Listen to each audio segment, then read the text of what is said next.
¿Se me escucha, doctor?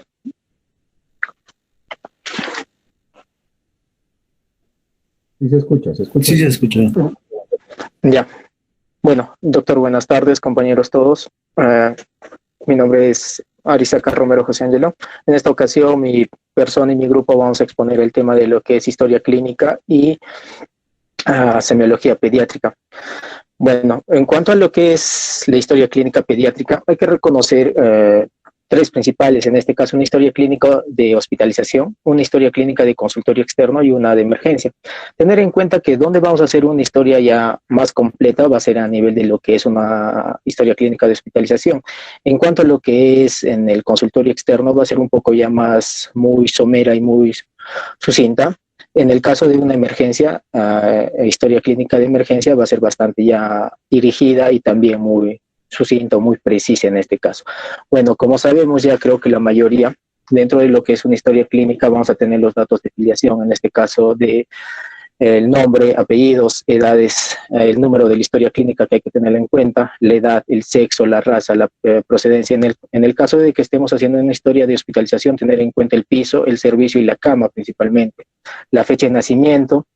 En el caso de lo que es familiar, tener en cuenta, ya que vamos a hacer historia clínica pediátrica, siempre tener el acceso principalmente al nombre del familiar con el que está viniendo, qué grado de parentesco tiene y también tratar de buscar el número telefónico también del familiar para poder y tener muy en cuenta también la fecha y hora del ingreso. Bueno, en nuestra bibliografía principalmente nos hablan de dos tipos de anamnesis, en este caso una anamnesis próxima y una anamnesis remota. Dentro de lo que es una anamnesis próxima, que principalmente constituye el proceso de recopilación de datos referidos a la enfermedad actual. Esto con el fin de caracterizar los síntomas, que son manifestaciones subjetivas de la enfermedad, esto percibidas exclusivamente ya sea por el niño o los padres. Y una anamnesis remota, que es la recopilación de antecedentes médicos y sociales que no están relacionados directamente a la enfermedad actual, que nos permite situarnos principalmente en el contexto ya sea personal, familiar, ambiental del paciente, pero principalmente lo que nos va a ayudar esto a detectar algunos factores de riesgos y adecuar el manejo a su realidad en sí. Bueno, también la bibliografía nos da algunas recomendaciones, en este caso para una historia clínica pediátrica.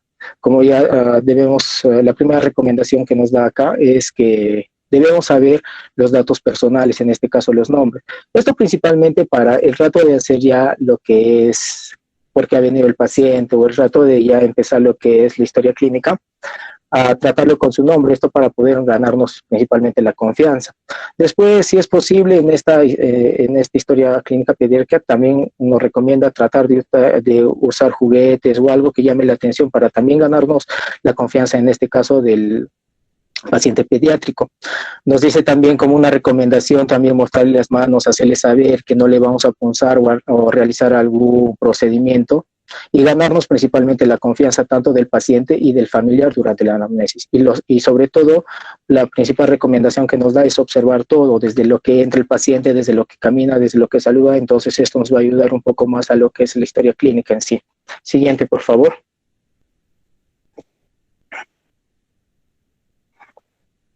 Bueno, en cuanto a lo que es el motivo de consulta, luego de los datos generales, deben registrarse los síntomas más importantes, principalmente con las propias palabras del paciente o del familiar, los síntomas principales, constituyentes principalmente nos va a dar una razón por la cual el paciente ya fue traído a la consulta. Vamos a tener también la enfermedad actual, que acá principalmente vamos a registrar los detalles de la enfermedad actual en un orden cronológico. Tener en cuenta que la información debe ser registrada mencionando ya sea los números en el número de días antes de la entrevista o bien según la fecha, pero no expresamente el día de la semana, porque de este modo cronológicamente se hace un poco más difícil de recordar.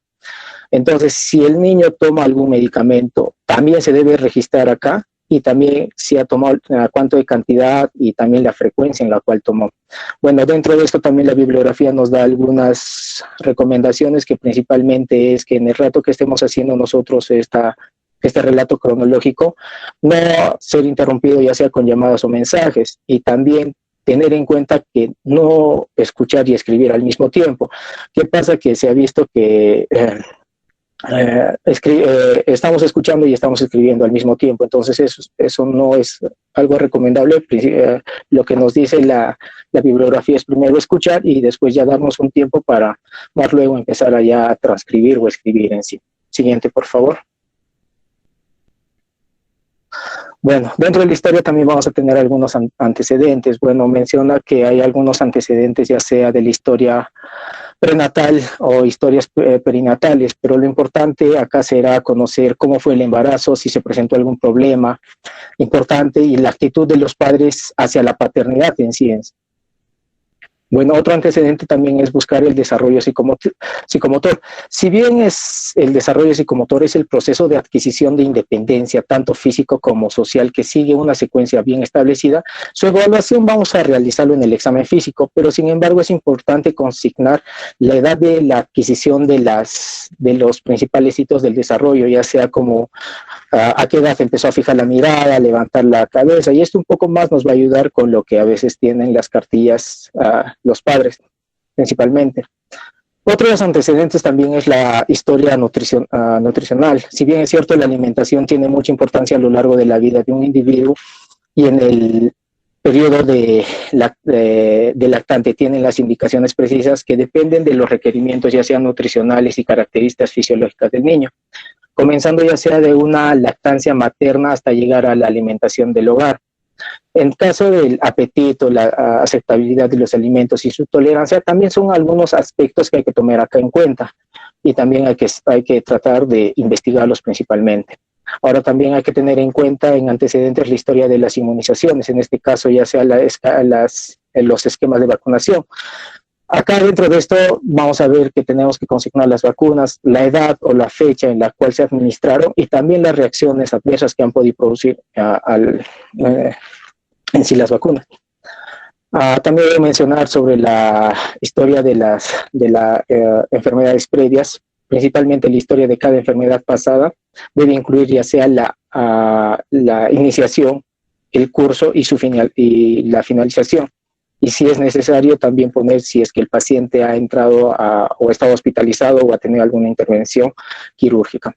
Y por último, dentro de los antecedentes también menciona la historia familiar, el conocimiento ya sea de las patologías familiares que permiten conocer el riesgo de desarrollo de dicha enfermedad en el niño, llegando incluso a prevenir su manifestación o posibles secuelas en este caso. Siguiente, por favor. Bueno, como ya hemos visto ya un poco ya de la parte de anamnesis y la parte de lo que es la enfermedad actual y los antecedentes, ahora ya nos vamos a abarcar un poco más en lo que es el examen físico pediátrico y un poco más en la semiología que vamos a ver. Tener en cuenta que el examen físico va a constar principalmente de un examen físico general en sí y un examen físico segmentario, siguiendo ya sea un orden de arriba a abajo, incluyendo ya sea los órganos o sistemas en este caso. Tener en cuenta que la secuencia del examen físico pediátrico es muy variable y según la edad y la capacidad de captación del niño y principalmente la colaboración en este caso para poder hacer el examen. Si bien empecemos con lo que es el examen físico general, ¿qué nos va a dar principalmente? Nos va a dar una primera impresión de las condiciones generales y de la gravedad del paciente, principalmente viendo su aspecto, su conciencia y sus signos vitales. Entonces, dentro de lo que es el examen físico general, vamos a tener algunos ítems. En este caso, el aspecto general del paciente, el estado de conciencia, la posición, el grado de actividad, el estado nutricional, la actitud frente al examen, los signos vitales que van a ser importantes y, por último, lo que es piel y paneles. Cada uno de ellos lo vamos a detallar adelante. Siguiente. Bueno, dentro de lo que es el primer ítem en cuanto a lo que es el aspecto general del paciente, la bibliografía nos dice que desde el momento de recibir y saludar al paciente lo observamos atentamente para formarnos ya una impresión de su gravedad, definiendo en base a esta estimación el curso que tomará nuestra entrevista en sí. Entonces, ¿qué pasa? Que esta primera apreciación que parece más subjetiva, pero se basa, sin embargo, en unos aspectos objetivos, en este caso la conciencia el color de piel y los signos vitales, como podemos ver en la imagen del costado. Teniendo solamente, utilizando lo que es una inspección o simplemente la observación, ya podemos dar o ver el aspecto, en este caso del paciente, el cambio de coloración que ya nos puede indicar alguna patología en sí. Bueno, también el segundo ítem que nos habla es, atrás todavía, Lisandro, el estado de conciencia. Dentro de esto, lo clasificamos en dos tipos, un aspecto cuantitativo y un aspecto cualitativo. En el aspecto cuantitativo, principalmente lo que vamos a ver es el grado de vigilia o la claridad de conciencia. ¿Qué pasa? Que desde un punto de vista cuantitativo, evaluamos cuán despierto está el paciente, el grado de vigilia que es continuo, que abarca desde un niño despierto hasta la alteración más severa, que es la ausencia total de la respuesta a estímulos, que en este caso lo llaman como el coma, principalmente. Y ahora en el aspecto cualitativo, que son principalmente lo que va a abarcar son las funciones cerebrales superiores, lo que infieren de la observación del comportamiento del niño y del lenguaje en sí principal. Siguiente, por favor, Lisandro. Y bueno, acá en la imagen tenemos lo que es la escala de Glasgow adaptada a la edad pediátrica principalmente. Si bien es cierto, la escala de Glasgow fue diseñada para la evaluación del coma en pacientes con un traumatismo encefalocraniano, este también se ha utilizado como un instrumento estandarizado útil en la práctica clínica que nos permite asignar un valor numérico a lo que es el aspecto de la conciencia y establecer comparaciones de él en el tiempo principalmente. Entonces, dentro de lo que es la escala de Glasgow, modificada principalmente o adaptada para la edad pediátrica, casi se consideran los mismos parámetros, la apertura ocular, la respuesta motora, la respuesta verbal. Esto va a depender de acuerdo a, lo vamos a separar de acuerdo a si es mayor de un año, menor de un año, y vamos a empezar a buscar la parte de la conciencia en sí. Siguiente, por favor. Bueno, otro ítem importante es la posición, el grado de actividad y la marcha. Si bien es cierto, los niños nacidos y los lactantes hasta los 3 meses tienden a mantener una postura de flexión de las extremidades sobre el tronco con las manos cerradas y el pulgar incluido, y estos responden a estímulos del medio con los que cese su actividad. Por ejemplo, tenemos la imagen en la cual tenemos el puño cerrado, en este caso los recién nacidos. Pero esto a medida que el niño progresa en su desarrollo psicomotor, aumenta lo que es la actividad voluntaria, siendo habitual que los niños mayores estén en constante movimiento principalmente. En cuanto a lo que es el grado de actividad del niño, pueden estar disminuido inicialmente en lo que es en la consulta o en la entrevista. Esto por miedo o por timidez, hasta que el mismo paciente entre en confianza. Es importante que podamos distinguir de esta inhibición transitoria que se va a ver en lo que es la consulta a una adaptativa de la que provoca una enfermedad. Entonces hay que tener como un signo o decir que la inactividad de un niño siempre es un signo preocupante en este caso. Siguiente, por favor. Bueno, otro ítem también que mencionaba en el examen general es el estado nutritivo, las fases y la expresión en sí. ¿Qué pasa? Que durante el examen general lo que hacen es una estimación de la condición nutricional del niño, valiéndose principalmente en la inspección o en la observación, para lo cual nos basamos principalmente en su aspecto, en el desarrollo principalmente de la masa muscular, de la masa grasa y características ya sea de la piel o el pelo. Esto solamente a nivel de lo que es inspección y la observación, pero posterior a eso podemos hacer ya para comprobar, se podría decir, realizaremos ya las medidas, en este caso ya la antropometría o la evaluación nutricional de acuerdo a medidas o parámetros de referencia. Ahora, en cuanto a las fases, la fascia es una fisionomía particular y característica de un niño cuya utilidad clínica puede radicar en que nos dé algunas pistas, ya sea del origen étnico o su condición de salud o su enfermedad. Por ejemplo, ahí tenemos la primera imagen que podemos ver, es una fascia adenoidea, que principalmente podemos tener como características una boca entreabierta, una cara alargada, una mirada adormecida, pómulos aplanados, nariz y labios superiores muy pequeños y prominencia de la dentadura superior. Y principalmente la causa de esto es lo que es una hipertrofia de adenoides. Y al costado ya podemos ya ver lo que es un síndrome de Down, pero con la fase característica, que es principalmente la fase mongólica, en este caso ya una cara redondeada, epicanto exagerado, borramiento del ángulo de los ojos, va a haber una microcefalia o hasta a veces unas orejas pequeñas en sí. Siguiente, por favor. Bueno, el siguiente ítem también que nos menciona son los signos vitales. En este caso vamos a tener la frecuencia cardíaca, frecuencia respiratoria, la presión arterial y la temperatura.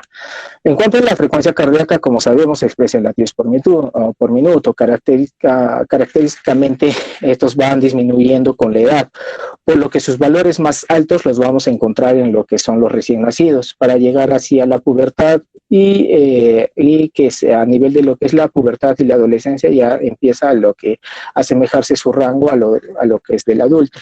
En ese primer cuadro que tenemos ahí, es la del 2017 de la Asociación Americana de Pediatría, que nos menciona que ya lo separó por edades y de acuerdo a su frecuencia. La siguiente, por favor, Lisandro. Esa todavía fue la del 2006, que también la modificaron, y la última es de la siguiente. Y este último cuadro es del libro de referencia que hemos tomado en sí. ¿Qué pasa? Que el aumento de la frecuencia cardíaca sobre el rango esperado por las edades se llama una taquicardia y puede deberse a condiciones fisiológicas o patológicas. Pueden aumentar, la frecuencia cardíaca ya puede aumentar en el ejercicio, en las emociones, o hasta a veces incluso en el dolor. Pero hay que tener una especial mención en lo que es la parte de la fiebre, pues es importante saber que por cada grado Celsius la temperatura, o no que diga la frecuencia cardíaca, se eleva entre 10 a 15 latidos, principalmente esto. Ahora, el otro ítem que sería acá en sí la temperatura. Si bien sabemos, la temperatura va a tener un ciclo circadiano con fluctuaciones que son más acentuadas en los niños que en los adultos. Normalmente existe un descenso de la temperatura durante el sueño y en las primeras horas de la mañana. Y puede haber un aumento de temperatura en relación al ejercicio, la alimentación y el exceso de abrigo en este caso. Bueno, siguiente, Lisandro. Bueno, en este caso encontré este cuadro que nos habla un poco sobre los rangos fisiológicos y el lugar anatómico en el cual se va a tomar la temperatura, ya sea rectal, axilar, oral, timpánica o frontal en este caso. El siguiente cuadro. Y en este cuadro nos da los lugares de mediciones.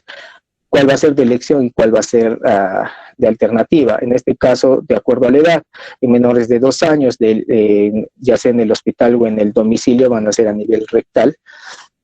De 2 a 5 también lo consideran como rectal, pero la alternativa sería el axilar, y en mayores de 5 años ya el oral. Mayormente nos dicen que una buena medición de temperatura sería a nivel rectal, pero un poco que es incómodo, se podría decir, para algunos pacientes, y entonces se prefiere utilizar la parte alternativa, ya sea axilar o oral en este caso. Siguiente. Y bueno, vamos a tener lo que es la presión arterial. Si bien es cierto, como sabemos, la presión arterial tiene 2 componentes, la presión sistólica y diastólica. Como sabemos, la presión sistólica es el valor más alto de la presión y corresponde hacia la fuerza que ejerce la sangre contra lo que es las paredes de las arterias durante la contracción ventricular, y este va a depender del gasto cardíaco. La presión diastólica es el valor más bajo de la presión y está dado por la fuerza ejercida por la sangre en las paredes de las arterias durante la diástole ventricular, y esto principalmente está determinada por lo que es la resistencia arterial periférica. Tener en cuenta que también la presión arterial sufre variaciones a lo largo del día, teniendo los valores más altos en las tardes y los más bajos durante el sueño. Se eleva también de forma fisiológica, ya sea con el ejercicio, el estrés, el dolor y la emoción. Bueno, acá les he traído unos cuadros en la cual este es de la guía de hipertensión arterial en niños y adolescentes, en el cual nos menciona que en los niños de 1 año y menores de 13 años, una presión normal lo consideran menor al percentil 90, y en niños mayores de 13 años ya se considera como una presión en el adulto que sería menor a 120/80. Y una elevada en niños de 1 a 13 años ya empezaría en el percentil mayor o igual del percentil 90, pero menor del percentil 95. Y así. Entonces, en el otro cuadro que tenemos en la mano a su derecha, principalmente vamos a tener acá la presión arterial, pero esta medida ya sea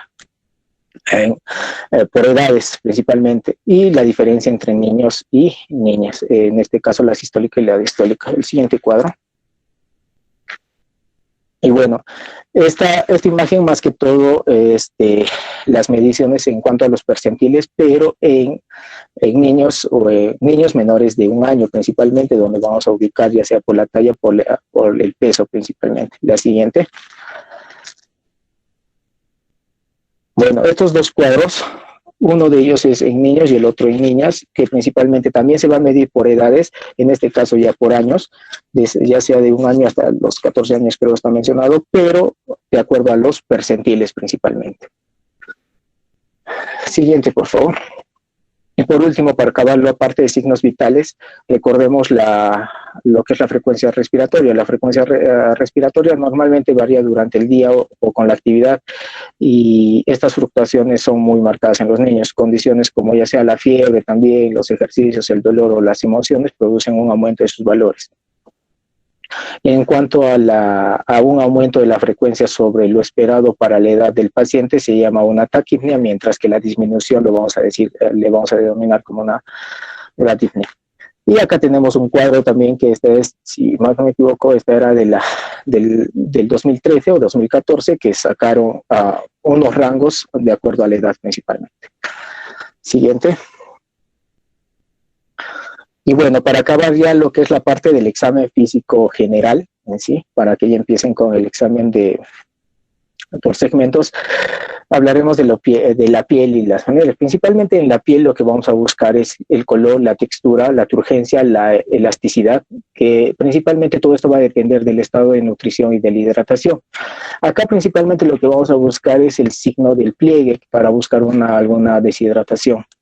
En el recién nacido hay que tener en cuenta que la piel es más delgada y rubicunda, y a veces hay descamaciones. En el caso de los lactantes, su piel también es delgada, pero acá podemos ver que principales lesiones que podemos encontrar en los lactantes van a ser las dermatitis o las inflamaciones en la zona del pañal, conocido como dermatitis del pañal. En preescolares y escolares hay que tener en cuenta que la piel es un poco más gruesa, entonces las lesiones principalmente se van a basar a lo que es ya sea un origen traumático o alérgico en sí. Y ahora, en cuanto a lo que es fanegas, hay que tener en cuenta el cabello, que principalmente lo que nos habla acá es que nos va a informar sobre la nutrición o hasta la misma higiene, que se evalúe la cantidad, el color, la textura y el aseo. Un cabello que ya sea del tipo quebradizo, de colorado, principalmente pensaremos ya en una desnutrición. En los lactantes, pasado los 3 meses, puede haber una caída de cabello delgado y sedoso por el definitivo, hay un cambio. Y también puede haber en estos lactantes, puede haber las zonas de alopecia, que se dice la alopecia en los lugares de roce, principalmente, como podemos ver en la imagen. A nivel de lo que es preescolar y escolar, principalmente lo que se evalúa en el cuero cabelludo, principalmente va a ser la higiene, y en otros casos también se busca lo que ya sean los piojos o las liendres en sí.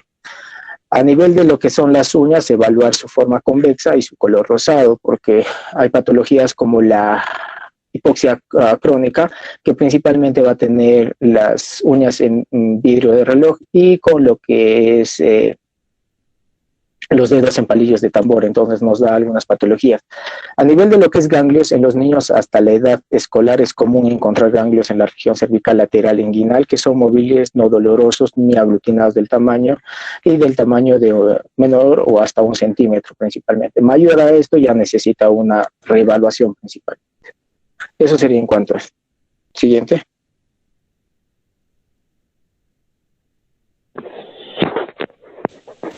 Muy bien, a ver, hasta acá, ¿alguien tiene alguna pregunta, sugerencia, opinión? Es importante lo que han estado manifestando. Lo que quiero que, tomen en cuenta es que dentro de las funciones vitales, ustedes van a ver que, por ejemplo, la función vital como la frecuencia cardíaca, esta tiene que ir disminuyendo como va pasando el tiempo. O sea, nacen con frecuencias cardíacas altas, pero como va pasando el tiempo, esta va disminuyendo y se va regulando. La presión arterial también ellos nacen con unas presiones arteriales bajas que poco a poco empiezan a normalizarse. En lo que es la frecuencia respiratoria, también la frecuencia respiratoria al principio está un poco elevada y luego va bajando poco a poco. Nosotros llamamos cortes, ¿no? Digamos, una frecuencia respiratoria más de 60 en cualquier niño de cualquier edad, se llamamos taquipnia, que es el aumento de la frecuencia respiratoria. Entonces, dentro de las funciones vitales es importante tener en cuenta que se maneja con rangos. Ustedes han visto los cuadros que ha presentado vuestro compañero. Hay rangos de percentiles donde está la frecuencia cardíaca, la frecuencia respiratoria, la presión arterial. O sea, no tiene que haber un valor determinado, sino un rango de acuerdo a la edad. ¿Ya? Y con respecto a la temperatura, bueno, definitivamente es lo que más fácil la mamá puede tomarse, ¿no? La temperatura de repente a nivel axilar. Claro, es mejor una rectal, pero la mamá si no tiene práctica, si tiene miedo o no lo sabe utilizar, puede ocasionar algún daño al pequeño. Eso. ¿Alguien tiene alguna pregunta más? Continuamos. Muy bien, continuamos entonces. Las preguntas al final. Continuamos. Ya, doctor. Ahora vamos continuando con lo que es el examen físico segmentario, vamos a iniciar con lo que es la cabeza. Respecto a la cabeza debemos evaluar lo que es la forma, ¿no? La forma de la cabeza, también evaluar lo que es el perímetro cefálico y lo que son las fontanelas y suturas, que son lo principalmente a evaluar en lo que es respecto a la cabeza. Ahora, la forma natural de la cabeza es ovalada y es bastante simétrica, ¿no? Aunque puede haber algunas asimetrías que no son patológicas, como puede ser la plagiocefalia, ¿no? Que es básicamente la asimetría de los huesos de la cabeza. Y también, se puede dar, por ejemplo, por el posicionamiento del lactante, ¿no? Del bebé al estar en la cama, al estar inclinado en un lado de la cama, puede hacer un aplastamiento en los huesos de la cabeza y generar esta deformidad que no es patológica. Luego, como podemos ver en la imagen de arriba, ¿no? Que normalmente la cabeza es así ovalada y simétrica, pero también puede haber algunas alteraciones que pueden darse justamente por el posicionamiento o también dadas al momento del nacimiento. Lo que es diferente al perímetro cefálico, debemos evaluar siempre en los controles hasta los 2 años. La forma de realizar el perímetro cefálico, la medición es utilizando una wincha, ¿no? Que esto la apoyamos en la protuberancia occipital y debe pasar por lo que es el reborde ciliar. Ahora, el valor normal va a estar entre -2 y +2 de la desviación estándar. Acá un dato importante que debemos resaltar es que si la medición del perímetro cefálico es anormal, no debemos guiarnos de una sola medida para dar un diagnóstico de macrocefalia o microcefalia, ¿no? Para dar estos diagnósticos de macrocefalia o microcefalia debemos ver lo que es la curva de crecimiento cefálico. Lo que es referente a las fontanelas y suturas, debemos saber que en el neonato existen 4 suturas y 2 fontanelas. Las suturas van a ser, viendo de anterior a posterior, van a ser, como podemos ver en la imagen, la sutura metópica, la sutura coronal, la sutura sagital y la sutura lamboidea. Ahora, respecto a las fontanelas, existen 2 fontanelas. La que es la fontanela anterior o blegmática, que tiene un diámetro de hasta 2.5 centímetros, y suele cerrarse entre los 12 a 18 meses. Y tenemos la otra fontanela que es la posterior, o también conocida como lamboidea, que tiene una forma puntiforme y se va a cerrar entre la 4ª a 8ª semana. La importancia del cierre de las fontanelas refiere a que, por ejemplo, la fontanela anterior puede cerrarse un poco después de la 12ª o 18ª semana, ¿no? Esto va a ser individualizado. En cada neonato es diferente el cierre de la fontanela anterior, pero la fontanela posterior sí debe ser, el cierre debe darse entre la 4ª y 8ª semana. Si hay un cierre posterior, debemos estar sospechando de alguna patología, ¿no? Por eso es importante visualizar o tener en cuenta el tiempo en el cual se cierran las fontanelas. Bueno, otra importancia de las fontanelas es justamente al momento de evaluar, ver si es que estos se van a presentar de forma deprimida o abultada, ¿no? Nos puede dar un indicativo de algunas patologías. Por ejemplo, en el caso de que la fontanela, principalmente esto se evidencia en la fontanela anterior, si en la fontanela vemos que la fontanela anterior está deprimida, podemos sospechar de una deshidratación. Y por el contrario, si es que vemos que la fontanela está abultada, también podemos estar sospechando de que hay un aumento en la presión intracraneal. Ahora, hay algunos signos de alarma, ¿no? Que debemos fijarnos en lo que es en la cabeza, la asimetría fisiológica, es lo que les mencionaba, ¿no? Esta asimetría se presenta en algunos casos y por algunos posicionamientos del bebé o al momento del parto. Ahora, el hallazgo de las fontanelas abombadas o deprimidas, como les mencioné, también nos da un significado clínico y dar bastante importancia al cierre de la fontanela posterior, ¿no? Que este cierre tardado también es una sospecha patológica. Y lo que es la craneosinostosis, ¿no? Que es el cierre prematuro de lo que es tanto de las suturas o de las suturas, ¿no? Que ese también nos puede dar una asimetría en la cabeza, en la forma de la cabeza, y también es patológico. Ahora, referente a la evaluación de cara y ojos, debemos ver que en la cara lo que vamos a ver principalmente es la facie y fisionomía de nuestro lactante. ¿Por qué la facie? La facie, como ya mi compañera nos mencionó, es un indicativo indirecto sobre la salud del lactante, ¿no?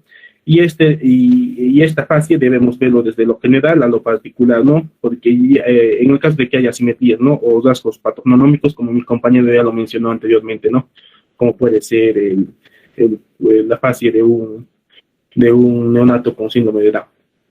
Ahora, otra cosa que debemos fijarnos en la cara debe ser la proporción facial que presenta nuestro paciente, ¿no? O nuestro lactante. Ahora, en la cara también es frecuente encontrar lo que es la famosa mancha de salmón, que es una mácula eritematosa que normalmente se encuentra en la frente o encima del labio. Eso es lo que es respecto a la evaluación de cara, y respecto a la evaluación de ojo tenemos que tener en cuenta que el desarrollo de la visión se va a dar en los primeros años de vida y va a estar o va a depender principalmente del estímulo visual que se le presente al lactante. Lo que se evalúa en los ojos son las estructuras externas, la motilidad ocular, los reflejos pupilares a la luz, el reflejo del ojo pupilar y lo que es la visión. Bien. A ver, en lo que es respecto a las estructuras externas, en los ojos evaluamos lo que son los párpados. En el párpado lo que vamos a dar importancia va a ser a la apertura y simetría en ambos párpados. Luego también vamos a ver la apariencia de los párpados. Principalmente buscamos signos patológicos, ¿no? Como puede ser el hinchazón o enrojecimiento de los párpados. Y luego puede haber en algunos pacientes lo que es el epicanto, ¿no? Como podemos ver en la imagen. El epicanto básicamente se dice que es un repliegue en forma de media luna en el ángulo interno del ojo, ¿no? Esto normalmente se ve en pacientes que tienen síndrome de Down. Ahora, dentro de las otras estructuras que debemos evaluar están lo que son las escleróticas, que normalmente suelen ser blancas, pero en algunos casos pueden ser un poco azuladas, ¿no? Esto es normal, esto es fisiológico. Y esto se debe a que la capa de la esclerótica es bastante delgada en algunos pacientes o en algunos lactantes. Ahora, respecto a la córnea, este sí o sí debe ser transparente y si es que detectamos alguna opacidad, nos va a indicar alguna patología, ¿no? O sospechar de alguna patología. Ahora, respecto a la conjuntiva, bueno, la conjuntiva palpebral debe ser rosada y la conjuntiva vulvar tiene que ser transparente. Y también hay que saber algo, ¿no? Que los bebés no producen lágrimas hasta el segundo y tercer mes. A partir del segundo o tercer mes recién hay una producción de lágrimas. Por ende, si es que evidenciamos lagrimeo antes del tercer mes, debemos sospechar, ¿no? Que eso es patológico. Ahora, otra evaluación que debemos tener es lo que es la motilidad ocular, ¿no? Básicamente, con la motilidad ocular lo que queremos descartar es el estrabismo, ¿no? Bueno, lo que evaluamos en la motilidad ocular es el alineamiento de los ojos y lo que queremos descartar es el estrabismo, ¿no? Y normalmente, bueno, se va a dar mediante dos test, ¿no? El test de Hirschberg y el Covers test. El test de Hirschberg evalúa lo que es el alineamiento de los ojos y se va a realizar a 30 a 50 centímetros en frente del paciente y se le va a hacer con el oftalmoscopio, se le va se le va a hacer un haz de luz, ¿no?, a los ojos, y sí va a ver y va a evidenciar si es que el reflejo de la luz es simétrico en ambas pupilas, como podemos ver en la imagen de la derecha. Lo que vamos a evidenciar, o lo que buscamos con el test de Hibble es que el reflejo del haz de luz que nosotros damos sea igual en ambos ojos, ¿no? O sea, que sea simétrico, que en ambos ojos esté en el mismo punto, por decirlo así.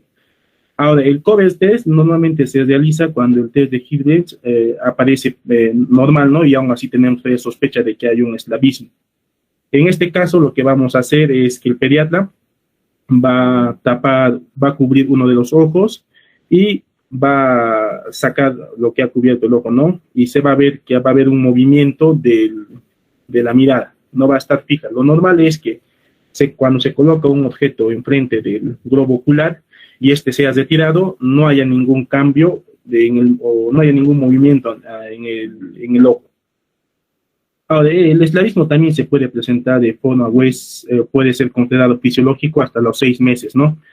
Después, por los 6 meses, un estrabismo sí es totalmente patológico. Ahora, referente a los reflejos pupilares a la luz, lo que se va a hacer, ¿no?, el efecto de de reflejo pupilar, y lo que se busca es que haya una isocoria, ¿no? Que haya un buen reflejo pupilar, tanto de acomodación como de ahora, lo que es otro también muy importante es realizar en la evaluación de los ojos el reflejo rojo de la pupila, o el reflejo rojo pupilar.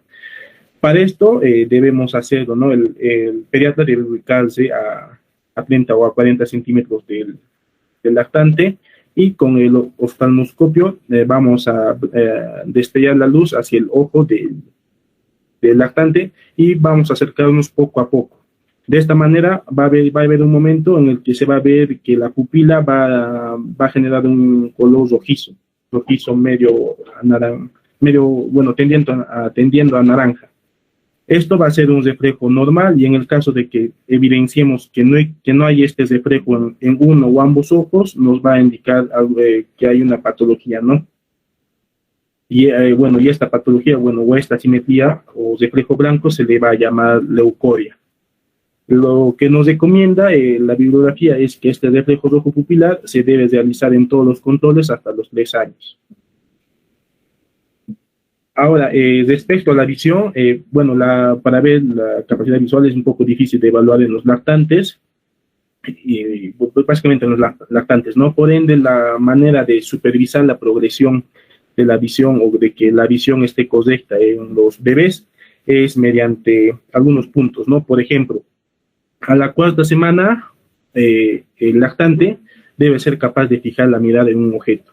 A la 6ª semana, el lactante debe comenzar a seguir el objeto con la mirada, y posterior al 4º mes, el lactante ya debe seguir la mirada del objeto con la cabeza y tener la tendencia de coger o agarrar el objeto, ¿no? Esto va a ser indicativos indirectos de que nuestro lactante está teniendo una buena visión, o el desarrollo de su visión es la adecuada. Ahora, en pacientes mayores a 3 años ya podemos usar cartillas ortópticas para evaluar lo que es la visión.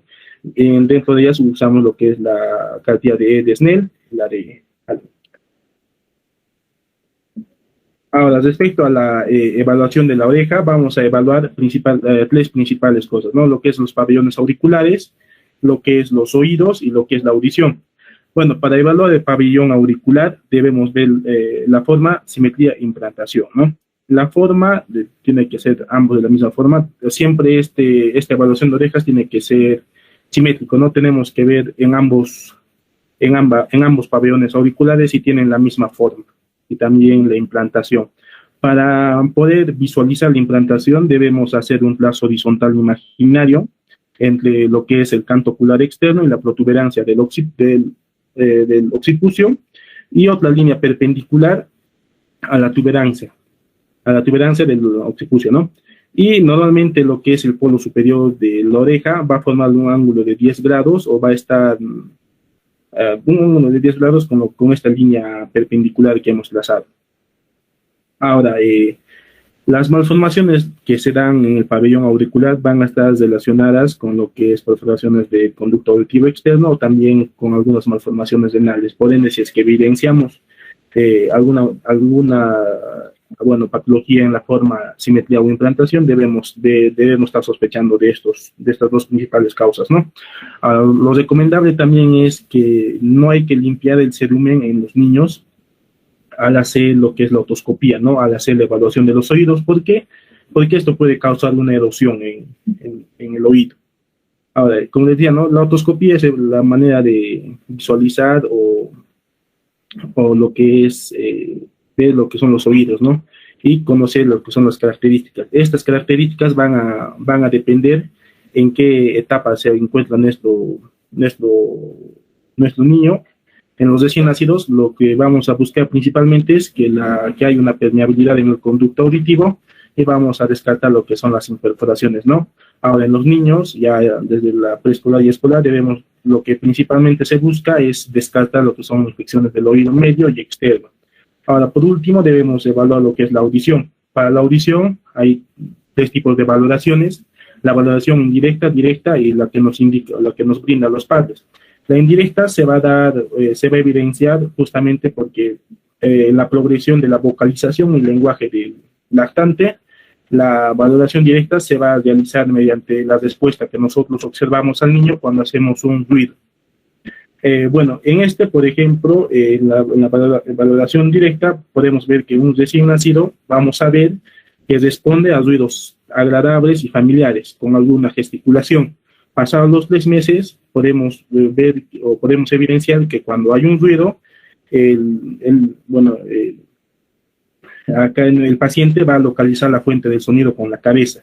Y en el grupo escolar, la manera de detectar la audición o darnos una pequeña impresión es cuchichear. Nos ponemos detrás del niño, comenzamos a cuchichear, a hablar y vamos a ver si nuestro paciente responde a las preguntas que podemos hacer o si nos escucha el cuchicheo que hacemos detrás del paciente, ¿no? Es una forma de evaluar cualitativamente la audición en un grupo escolar. Ahora, en la nariz lo que debemos evaluar son la forma, el tamaño, el color de la nariz, los senos paranasales, las narinas y la permeabilidad de las fosas nasales, ¿no? Respecto a las fosas nasales, para evaluarlo debemos flexionar la nariz con el pulgar hacia arriba y debemos observar su interior, ¿no? En el caso de que haya moco, debemos evaluar la característica de este moco y también debemos evaluar que haya una permeabilidad en las fosas nasales. Esto se va a realizar introduciendo una sonda delgada. Ahora, los senos paranasales se desarrollan en diferentes momentos de la infancia como podemos ver, ¿no? En la tablita, el desarrollo de los senos paranasales se va a dar en diferentes etapas, ¿no? Por ejemplo, el signo ejmodial se va a dar a los 3 años, el maxilar también a los 3, se va desarrollando hasta los 3 años, el espinal hasta los 2 y el frontal hasta los 2 y el maxilar hasta los 3, ¿no? Lo que buscamos principalmente al momento de evaluar lo que es los senos paranasales es la presencia de dolor o zonas sensibles.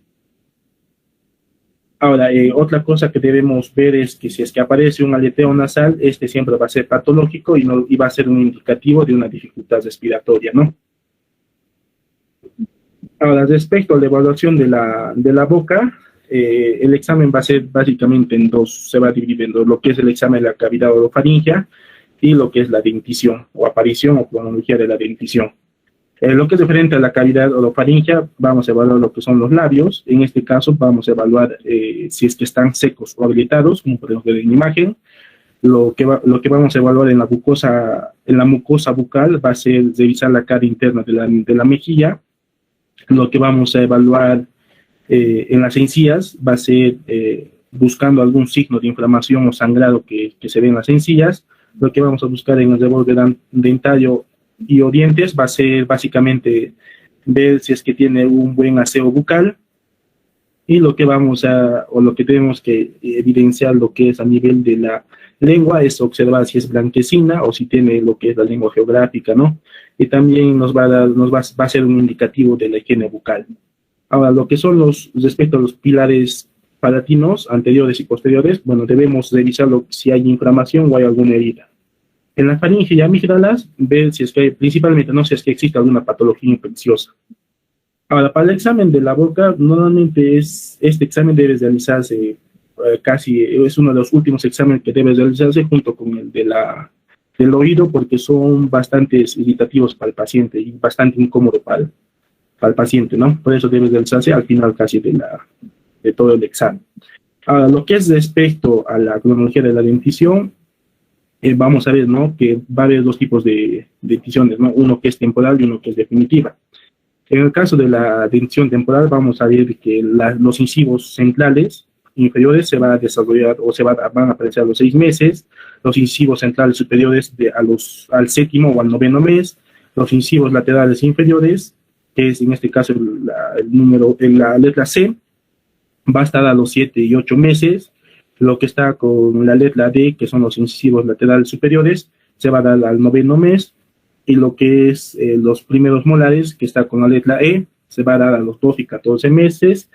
Lo que son los caninos, que está con la letra F, en la dentición temporal, se va a dar a los 16 a 18 meses. Lo que son los segundos molares, que está con la letra G, se va a dar entre las 20avo mes. Y lo que son los segundos molares, que está con la letra H, se va a dar entre los 24avo mes. Eso es diferente a la dentición temporal, y a la dentición definitiva se va a dar que lo que son los incisivos centrales, que está con la letra A, se va a dar de los 5 a 6 años. Los primeros molares, que está con la letra B, se va a dar en los 6 a 7 años. Los incisivos laterales, que está con la letra C, se va a dar entre los 7 a 8 años. Los incisivos laterales superiores, que está con la letra D, se va a dar de 7 a 8 años también. Los incisivos centrales superiores, que está con la letra E, se da de 7 a 9 años. Los caninos, con la letra F, se van a dar de 9 a 11 años. Los primeros molares, con la letra G, se da de 10 a 12 años. Los segundos premolares, con la letra H, se va a dar de 10 a 12 años. Los segundos molares, con la letra I, se va a dar de 11 a 13 años. Y los terceros molares van a aparecer entre los 17 a 21 años y está con la letra J. Ese es lo referente a la evaluación de la boca. Y lo que respecta a la evaluación del cuello, tenemos que ver que se va a dar en 3 tiempos, ¿no? Lo que es inspección, palpación y auscultación. Esto va a variar dependiendo del grupo, ¿no? Si es un recién nacido lactante, se va a dar principalmente para descartar lo que son las malformaciones o posturas anómalas. Un niño, principalmente si el niño está cursando con fiebre, debemos explorar lo que son las adenopatías a nivel del cuello y siempre descarta lo que es las digeres de nuca, ¿no? Ahora, en los escolares y adolescentes, principalmente la evaluación de cuello se va a dar de la glándula tiroidea. En la inspección lo que vamos a ver es la simetría, ¿no? Básicamente el largo, la forma y la implantación. En la auscultación, lo que vamos a buscar es la irradiación de los soplos cardíacos, ¿no? Que esto siempre es patológico. Y en la palpación lo que vamos a buscar va a ser los pulsos carotídeos, el tono cervical, también la movilidad del cuello vamos a evaluar. Y como ya mencioné, ¿no? Evaluar lo que son los ganglios linfáticos, la glándula tiroidea, y también podemos ver, ¿no? La alineación de la tráquea. Ahora pasamos a lo que es la exploración del tórax. Ya, continuando con la semiología, vamos a hablar sobre la exploración del tórax. Cabe recalcar que, pues, al hablar del examen de tórax, esto va a comprender algunos órganos importantes, ¿no? Dentro de ellos que está el corazón y los pulmones, que están dentro de la caja torácica. Y para esto cabe recalcar sobre la tomografía de tórax, ¿no? Que acá hay una pequeña imagen donde vamos a recordar y va a ser muy importante en este examen del tórax. Siguiente, por favor. Ya, primero vamos a hablar de la inspección. Entonces, al inspeccionar la caja torácica, la pared torácica, vamos a describir tanto la estructura de la pared, los movimientos respiratorios, también vamos a ver el examen de las mamas, si hay malformaciones o no, y también el estado nutricional. Y pues tenemos que tener en cuenta que para realizar una adecuada inspección es necesario que el niño se encuentre tranquilo y con el tórax descubierto, ¿no? Vamos a ver que en recién nacidos y en lactantes menores, en este grupo etario, pues No hay dificultades de la inspección si en este caso el niño está tranquilo y en un ambiente que esté templado, ¿no? Lo que se va a observar aquí es que el perímetro torácico es similar al de la cabeza, va a ser de forma circular, el diámetro anteroposterior va a ser igual al transversal y la pared torácica pues es delgada y blanda. En el caso de la edad preescolar, este niño puede ser evaluado, o bueno, se puede hacer la inspección mientras esté en los brazos de la mamá, esté sentado, o de alguna manera distraerlo, ¿no? Y también tenemos que saber que a partir de los 2 años comienza el crecimiento de la caja torácica. Y en este caso, pues, en esta edad, pues va a aumentar la proporción del tórax en relación a la cabeza. Y en la edad escolar y adolescente, pues el tamaño del tórax aumenta progresivamente, ¿no? Y la caja torácica se hace menos colapsable y blanda debido a que la estructura ósea se vuelve más firme. Es importante esta inspección, ¿por qué? Porque vamos a descartar ya sea la presencia de un pectus excavatum o un pectus carinatum.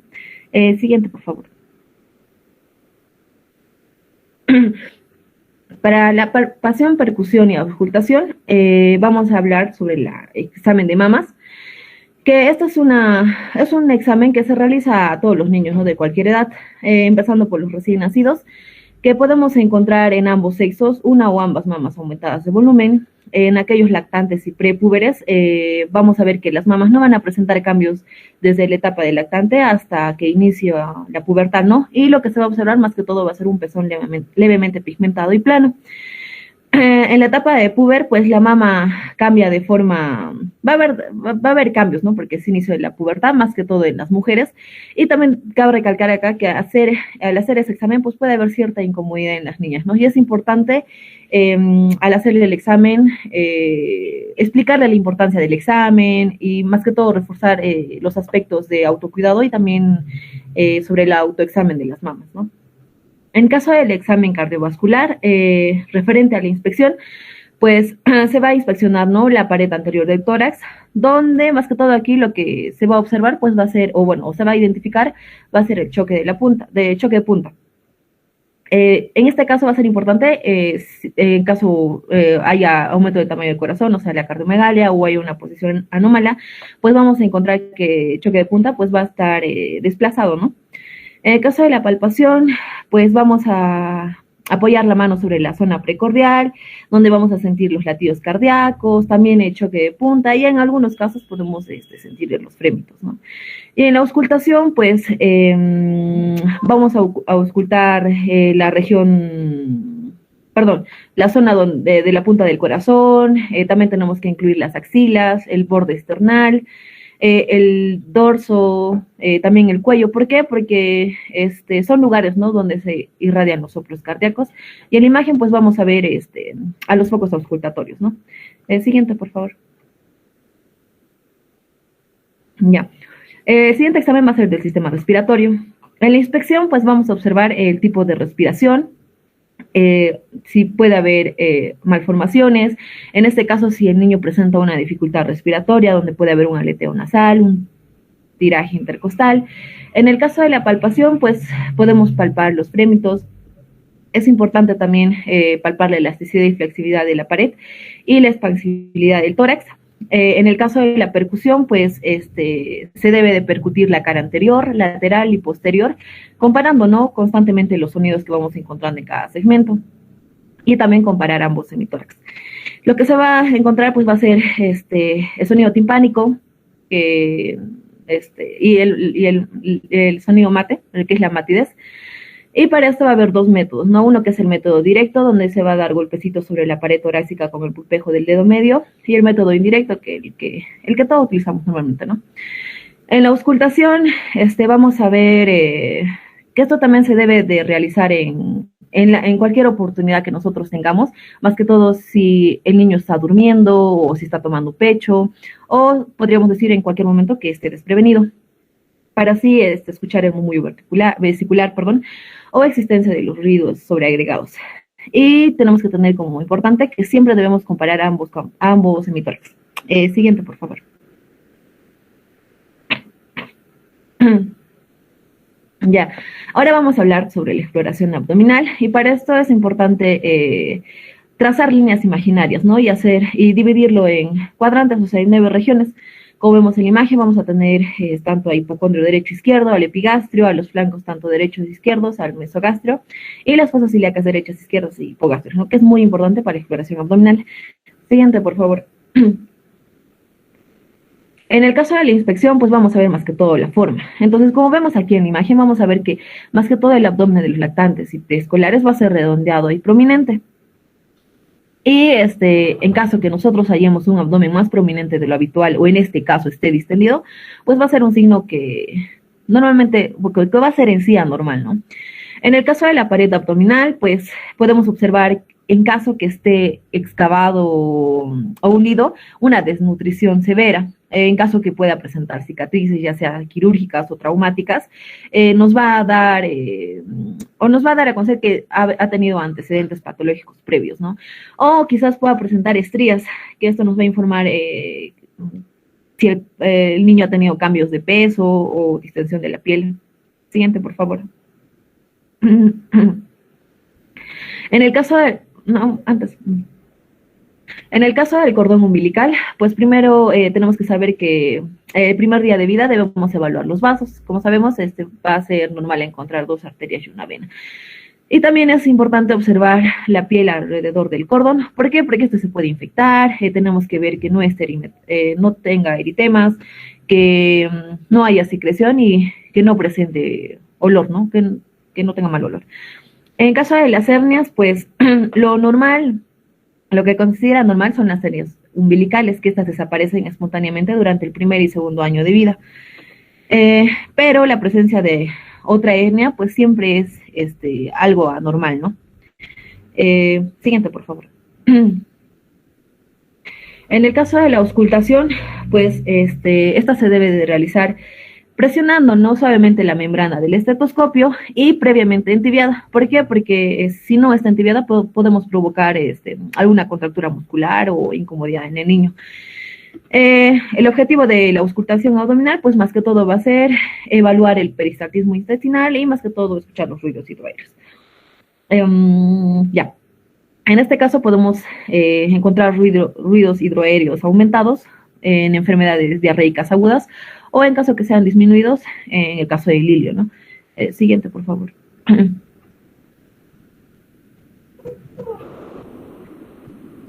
Ya. En el caso de la percusión, pues vamos a ver que la percusión nos va a permitir, ¿no?, explorar órganos o masas intraabdominales. En este caso, el sonido predominante va a ser el timpanismo, que es un sonido a través de las vísceras huecas con contenido de aire líquido. Y también vamos a encontrar la matidez, ¿no?, al percutir una víscera sólida como el hígado o el vaso. Y también pues vamos a ver que si la matidez se desplaza o varía en algunos cambios de posición, pues nos puede decir que hay signo de líquido libre, en este caso que pueda tener ascitis, ¿no? En esta tercera imagen de abajo. Ya, siguiente, por favor. En el caso de la palpación, vamos a ver que hay una palpación superficial y una palpación profunda. En la palpación superficial se realiza con la mano extendida, recorriendo suavemente en forma el abdomen y realizando compresiones con los dedos en cada cuadrante, ¿no?, para evaluar la tensión de la pared y la sensibilidad, como vemos en la imagen. En la palpación profunda, pues vamos a ver que se realiza con la mano un poco más oblicua, comprimiendo con los dedos más profundamente, ¿no?, para palpar los órganos de la cavidad abdominal. Siguiente, por favor. Y por último vamos a tener que la palpación pues se va a hacer tanto el examen del hígado, como vemos en la imagen, se realiza, ¿no?, apoyando la mano derecha sobre la pared abdominal con los dedos, paralelamente al reborde costal, no más que todo a unos 3 centímetros bajo de este reborde, mientras se acompañan con las respiraciones del niño y tenemos que esperar a una inspiración para poder tocar, ¿no?, el borde inferior del hígado. En el caso del examen del vaso, vamos a ver que este órgano solo se palpa de forma normal en recién nacidos y en lactantes, y pues siendo anormal palparlo en otras edades. Y como vemos en la imagen, esta es la posición de Schuster, donde el niño se acuesta en decúbito lateral derecho, con la pierna derecha extendida y la izquierda en semiflexión. También la mano izquierda va a estar en la nuca con el codo hacia adelante y la derecha va a estar relajada, ¿no? Como vemos. Entonces, lo que debemos hacer es palpar suavemente, tratando de enganchar, enganchar al polo inferior del vaso, ¿no? Cuando el niño va a inspirar. Y el examen del riñón, que esto se va a realizar cuando el niño esté de cúbito dorsal, y pues con nosotros con la mano izquierda que va a estar apoyada en la fosa lumbar y la otra la mano derecha que va a estar en la parte anterior del abdomen. Pues lo que vamos a hacer es deprimir durante la inspiración, ¿no? Intentando sentir el riñón o, como se dice, también engancharlo. Y por eso, y ahí vamos a palpar el polo inferior del riñón, más que todo en niños pequeños y delgados. Siguiente, por favor.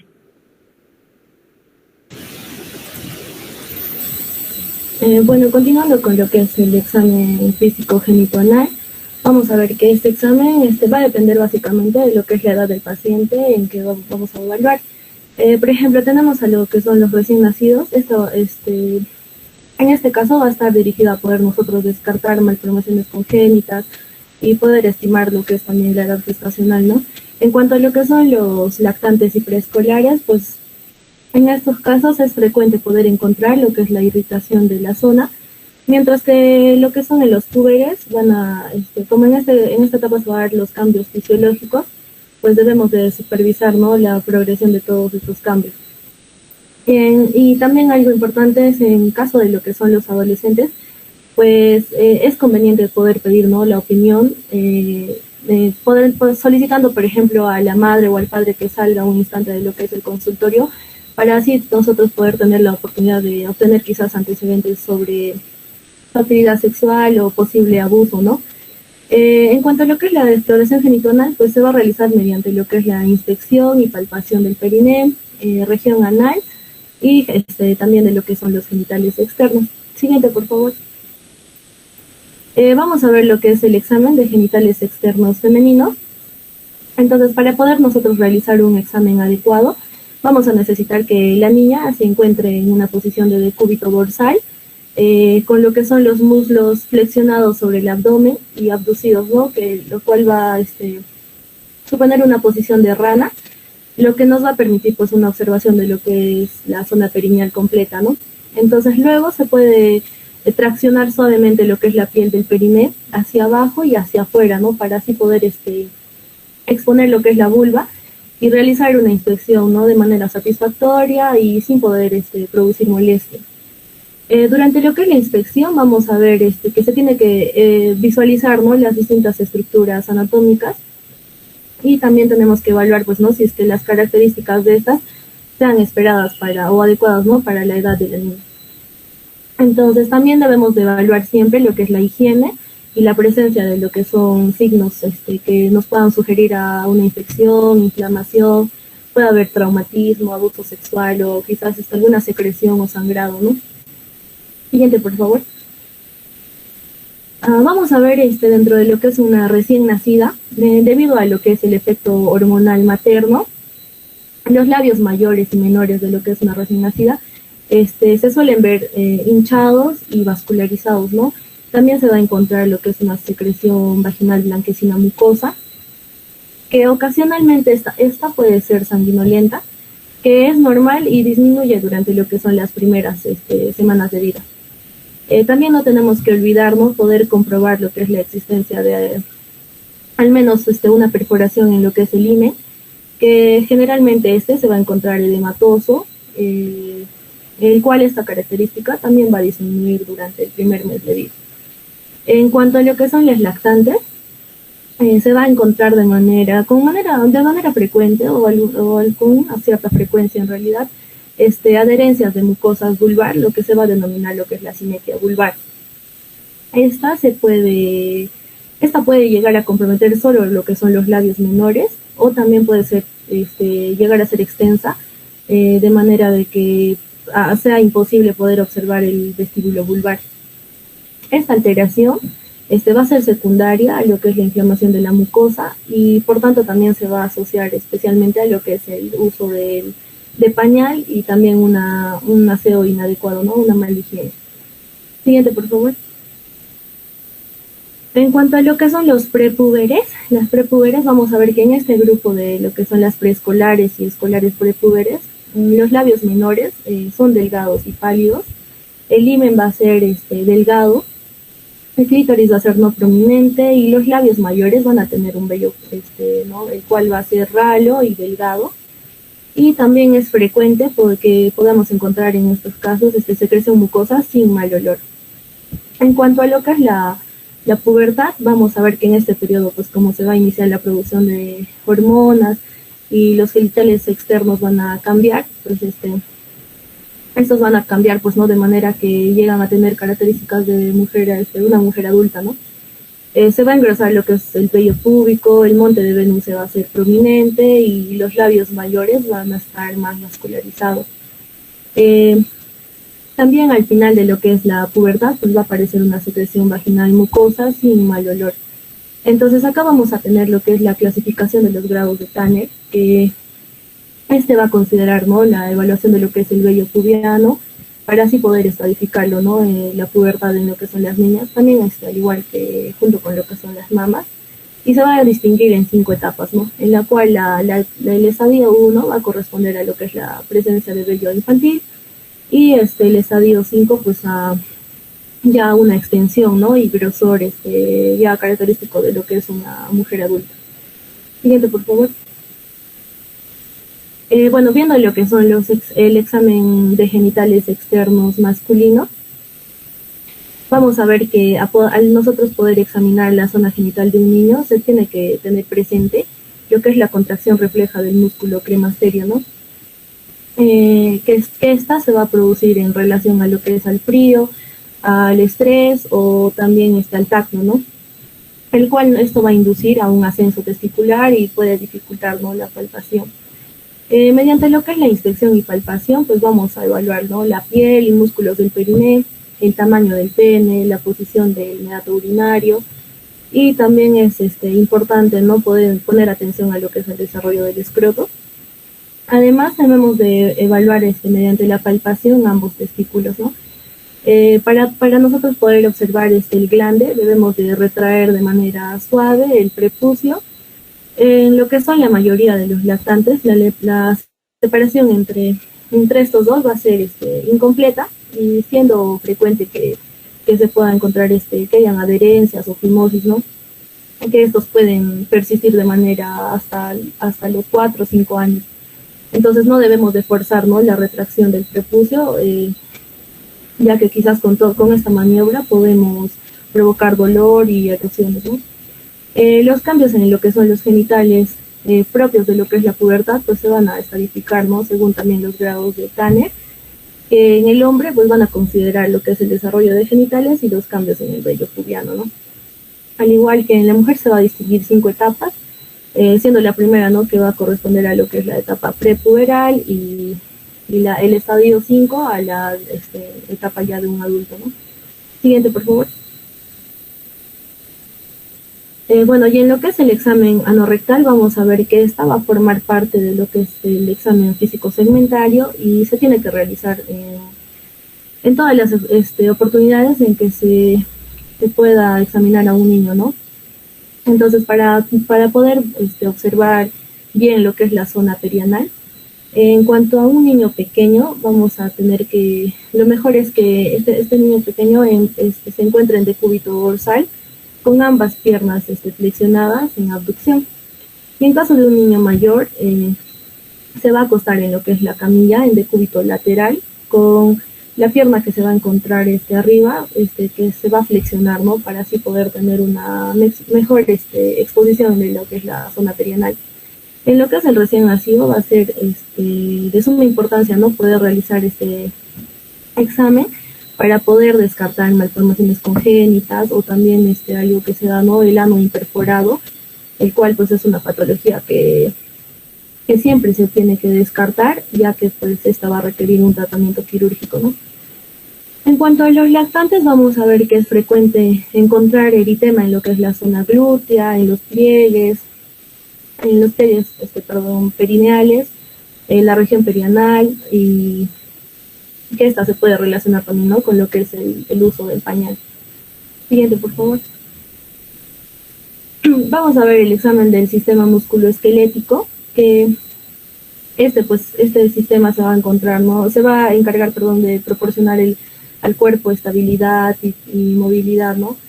La exploración ortopédica, pues va a ser fundamental, ¿no? De lo que son, es una parte fundamental en cuanto a lo que son los controles pediátricos, ¿no? Y por tanto se tiene que realizar en todos los niños desde lo que es el primer día de vida y hasta la pubertad, ¿no? Vamos a ver en estos casos, en lo que es en los recién nacidos y lactantes menores, la evaluación musculoesquelética se va a dirigir a poder descartar malformaciones y dentro de ellas las más frecuentes vamos a tener, ¿no?, las que van a comprometer los pies, la cadera y columna. Y en lo que son los lactantes mayores y preescolares, pues van a ser más frecuentes las alteraciones de los pies y extremidades inferiores, ¿no? En cuanto a los adolescentes, pues van a predominar lo que es las deformidades en la columna, esto debido a que al rápido crecimiento que se va a experimentar en esta etapa, ¿no? También debemos tener en cuenta o tener presente que las lesiones traumáticas van a aumentar su prevalencia, ¿no?, conforme vaya aumentando su actividad física en los niños. Siguiente, por favor. Vamos a ver aspectos principales o los principales aspectos que se deben observar, ¿no?, en la evaluación del sistema musculoesquelético. Vamos a tener la postura, ¿no?, que esto va a depender básicamente de lo que es la edad y el desarrollo psicomotor y muscular del niño. También tenemos que tener en cuenta lo que es la comparación de la simetría, ¿no?, el cual pues va a ser un pilar importante en el examen físico. La alineación de lo que son los ejes y lo que son las curvaturas del cuerpo, las que pues estas van a variar pues no de acuerdo a la edad y al desarrollo físico del niño, ¿no? También vamos a tener en cuenta en estos casos la presencia de malformaciones y deformidades, ¿no?, las que no siempre pueden ser evidentes o a simple vista, ¿no?, y estos pues van a requerir un examen ya ortopédico ya detallado. También vamos a tener un punto importante lo que son las actitudes viciosas, ¿no?, los cuales van a ser secundarios a malos hábitos posturales, ¿no? Los rangos de movilidad articular, los cuales van a depender de lo que es el desarrollo, la tonicidad muscular, y estos van a estar relacionados con lo que es el desarrollo neurológico, ¿no? Siguiente, por favor. En lo que es la columna vertebral, vamos a ver que la postura normal en lo que son los recién nacidos es de flexión simétrica de lo que son brazos y piernas y con una cierta resistencia, ¿no?, a la extensión completa de lo que son las articulaciones. Entonces la columna se va a visualizar como una gran curvatura convexa por lo que es por la posición intrauterina, ¿no? En lo que son los lactantes y preescolares, vamos a ver que se puede reconocer lo que es la concavidad lumbar, o sea, la lordosis, el cual nos va a dar, ¿no?, al niño el típico aspecto que es de abdomen abultado, y luego se desarrollan lo que son los músculos glúteos y abdominales, lo cual se va a formar lo que es la convexidad dorsal, ¿no?, la cifosis, y posteriormente lo que es la concavidad cervical y convexidad sacra. Entonces el hallazgo de lo que son de desniveles, ya sean mayores de 1 centímetro en lo que son los puntos de reparo, nos van a hacer sospechar de una desviación lateral de la columna, ¿no?, o una escoliosis. Entonces, posteriormente vamos a poder realizar lo que es el test de Adam, en cual pues vamos a solicitar, ¿no?, al niño de que se agache con las rodillas extendidas y los brazos estirados, ¿no?, hacia adelante, y las piernas que estén ligeramente separadas para que no pueda perder el equilibrio. Y lo vamos a explorar, ¿no?, desde atrás en busca de, digamos, asimetrías o ojivas costales, ¿no?, que vamos a evidenciar cuando hay una escoliosis. Siguiente, por favor. Bueno, en cuanto a las extremidades inferiores, en los recién nacidos es frecuente poder encontrar lo que son deformaciones posturales, ¿no?, de las piernas y pies, secundarias a lo que es la posición intrauterina. Entonces, como vamos a poder observar en la imagen, después de lo que son los 4 años, se va a comenzar a corregir espontáneamente lo que es la alineación, ¿no?, de las extremidades inferiores, y se espera de que se encuentren rectos ya después de los 7 años. Y en los adolescentes es frecuente poder encontrar, ¿no?, alteraciones de lo que son los ejes de las extremidades inferiores, y en su mayoría son transitorios y se van a corregir de manera espontánea. Siguiente, por favor. En cuanto a los pies, vamos a ver, ¿no?, que las patologías de los pies son prevalentes a lo largo de toda la infancia, por lo que su evaluación siempre va a ser importante, ¿no? Mientras que en el recién nacido van a ser frecuentes lo que son las malformaciones y deformaciones, deformidades posturales intrauterinas. En los preescolares va a ser lo que es el pie plano, y en los adolescentes las deformidades del desarrollo, como por ejemplo el hallux valgus o el juanete. Y también es importante lo que es la evaluación de los zapatos de un niño, ¿no?, que esta va a formar parte del examen. Pues se va a observar, ¿no?, la forma de desgaste, y esto nos va a ayudar al diagnóstico de trastornos del pie o de la marcha. Siguiente, por favor. Y por último vamos a tener, ¿no?, el de caderas, que el examen detallado de caderas se tiene que realizar en todos los controles, ¿no?, de recién nacidos y lactantes, para así poder descartar pues enfermedad luxante de cadera, lo cual pues esta va a corresponder a una patología congénita, en donde la cabeza femoral pues se va a desplazar fuera del acetábulo, ¿no? Entonces acá vamos a tener una prueba específica para lo que es la evaluación de las caderas, que es la prueba de Barlow y Ortolani, ¿no?, la que esta va a ser altamente sensible para poder buscar, ¿no?, una dislocación de la cadera.